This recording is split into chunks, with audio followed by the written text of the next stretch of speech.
Assalamualaikum warahmatullahi wabarakatuh. Salam jumpa dengan Sri Hapsari Channel. Kali ini saya akan membawakan mengenai menulis judul yang powerful. Kita pahami dahulu syarat sebuah judul. Biasanya kita membuat judul sebelum tulisan itu disusun. Atau bisa juga kita membuat judul setelah tulisan itu selesai dibuat. Baik sebelum maupun setelah artikel itu dibuat, kita harus membuat judul itu lebih spesifik. Artinya kita bisa memikirkan kembali apakah judul yang sudah kita buat itu sudah cukup powerful, sudah cukup menarik perhatian pembaca. Jadi yang membuat judul setelah artikel itu dibuat, biasanya dia merevisi judulnya karena bisa mempertimbangkan mana bagian yang paling esensial yang harus ditampilkan di dalam judul. Kemudian, judul itu juga harus dibuat menarik. Menarik seperti apa? Tidak monoton atau tidak jenuh, tidak mengulang-ulang seperti apa yang dibuat oleh orang lain. Contohnya di sini, analisis preferensi ibu-ibu rumah tangga dalam memilih tempat belanja. Studi kasus di Cipinang Muara Baru. Analisis bla bla bla. Studi kasus bla bla bla. Itu adalah sebuah judul yang bisa dikatakan terlalu jenuh. Terlalu banyak judul yang modelnya seperti itu. Bisakah kita ubah judul ini supaya lebih menarik, supaya lebih berbeda dari yang lain-lain tanpa menghilangkan esensi dari tulisan kita itu sendiri? Ya, jadi pengaruh media sosial terhadap kreativitas generasi milenial ini sangat banyak ditulis orang mengenai judul-judul analisis pengaruh hubungan, nah seperti itu. Jadi paling tidak kita bisa membuat judul yang lebih tidak menggunakan kata-kata itu, tetapi mewakili apa yang ada di dalam tulisan yang kita buat. Nah, kemudian judul itu dibuat harus singkat, jelas, spesifik, dan menggambarkan isi. Juga menggunakan bahasa yang formal. Jadi tidak boleh menggunakan bahasa yang tidak formal. Karena apa? Karena kita sedang menulis artikel yang bersifat ilmiah. Jadi menggunakan bahasa yang sopan atau bahasa yang baku. Bagaimana dengan penulisan sebuah judul? Tadi di depan sudah dikatakan bahwa judul itu harus dibuat seringkas mungkin, sesingkat mungkin, dan sepadat mungkin.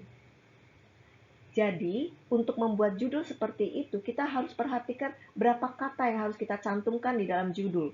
Biasanya itu tidak terlalu panjang dan tidak terlalu pendek, kira-kira dalam 12 sampai dengan 14 kata.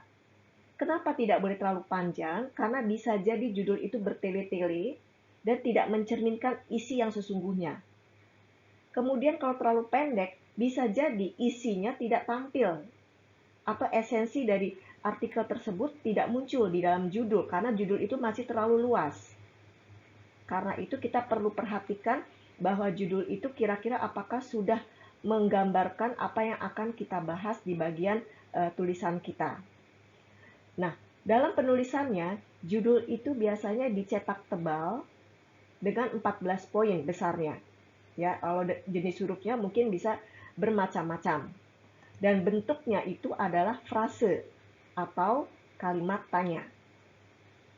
Frase itu adalah bagian yang lebih pendek dari kalimat, jadi belum berbentuk kalimat, biasanya adalah kelompok kata, mungkin hanya 3 atau 4 kata atau 5 kata, bisa jadi, atau berbentuk kalimat tanya.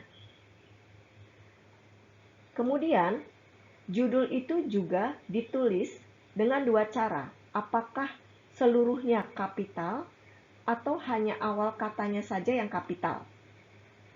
Kalau seluruhnya kapital itu tidak masalah, tetapi yang menjadi masalah adalah ketika kita membuat judul hanya awal katanya saja yang kapital. Ketika hanya awal katanya saja yang kapital, perhatian penuh pada kata-kata yang merupakan kata depan dan kata hubung. Karena kedua jenis kata ini tidak boleh dikapitalkan. Contoh, di, ke, dari, daripada, menurut, melalui, terhadap, dan, kepada, bagi, dengan, yang. Nah, itu adalah kata-kata yang tidak boleh dikapitalkan awal katanya kalau menjadi judul. Dan kemudian judul itu jangan menggunakan singkatan atau akronim kecuali yang sudah umum orang ketahui. Ini yang perlu kita hindari. Kalau misalkan kita dalam judul menggunakan singkatan PT, atau di dalam judul kita menggunakan akronim COVID-19,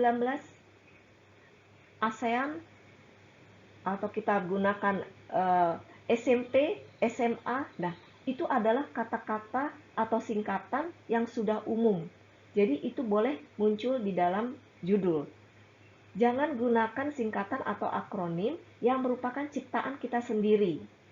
Ya, jadi ciptaan kita sendiri yang akan kita gunakan dalam tulisan kita, orang belum familiar, tidak perlu ditampilkan di dalam judul. Unsur-unsur apa saja yang terdapat pada sebuah judul? Judul mengandung topik kajian yang sudah spesifik, memperlihatkan variabel-variabel yang akan diamati atau dibahas dalam artikel tersebut. Kalau menggunakan responden atau subjek penelitian, maka responden tersebut ditampilkan di dalam judul. Begitu juga untuk lokasi penelitian, bisa dicantumkan di dalam sebuah judul. Nah, ini ada beberapa contoh untuk judul yang memperlihatkan judul yang umum dan judul yang spesifik. Motivasi siswa belajar bahasa Indonesia. Judul ini masih kurang spesifik, jadi perlu diperjelas bahwa tulisan itu mengacu pada siswa di sekolah mana. Jadi bisa diubah menjadi motivasi siswa SMA Budi Luhur dalam belajar bahasa Indonesia. Contoh yang lainnya, masker daun sirih hijau. Apa yang akan diamati, apa yang akan dilakukan terhadap masker daun sirih hijau, itu tidak kelihatan. Jadi judul ini masih terlalu umum. Kita bisa ubah untuk lebih efektif dengan menunjukkan hasil dari pembuatan masker daun sirih hijau. Bisa dikatakan judulnya menjadi efektivitas masker daun sirih hijau dalam perawatan kecantikan. Ini sudah lebih spesifik. Kita akan lihat contoh judul yang lain. Judul berbentuk frase dan judul yang mengandung subjudul. Berbentuk frase, contohnya kepuasan perempuan dalam berbelanja secara daring. Jadi ini ada 6 kata. Yang berbentuk subjudul, pendidikan literasi keuangan pada anak. Mengapa dan bagaimana?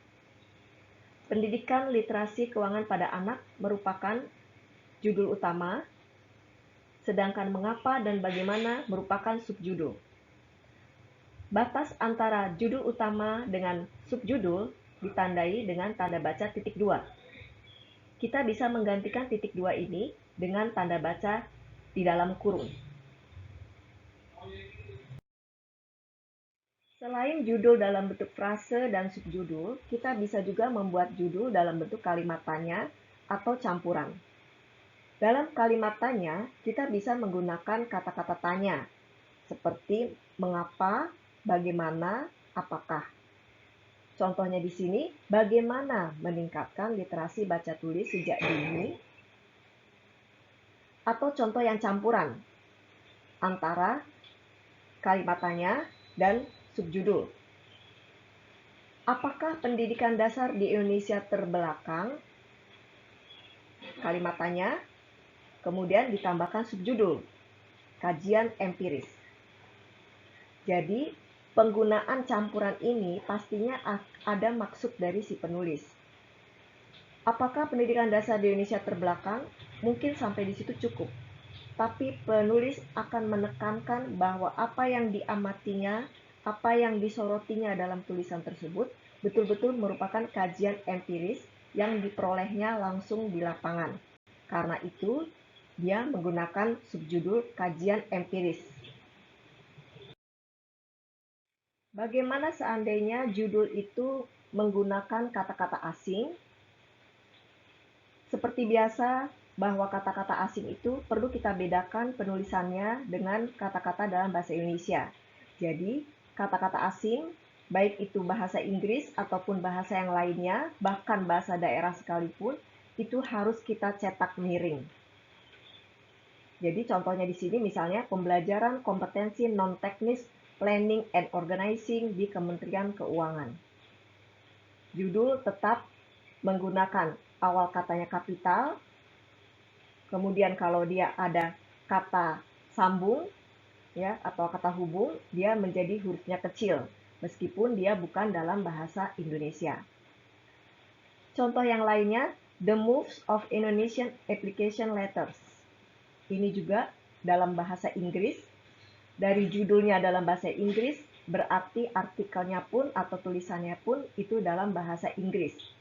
Kalau sudah dalam bahasa Inggris, tentunya kita tidak perlu memiringkan. Ya, jadi judulnya tetap dalam bentuk bahasa Inggris dan tidak dimiringkan, karena keseluruhan dari tulisan tersebut adalah dalam bahasa Inggris. Oke teman-teman, saya kira apa yang disampaikan mengenai judul yang powerful bisa membuat cakrawala Anda bertambah bagaimana membuat judul yang powerful.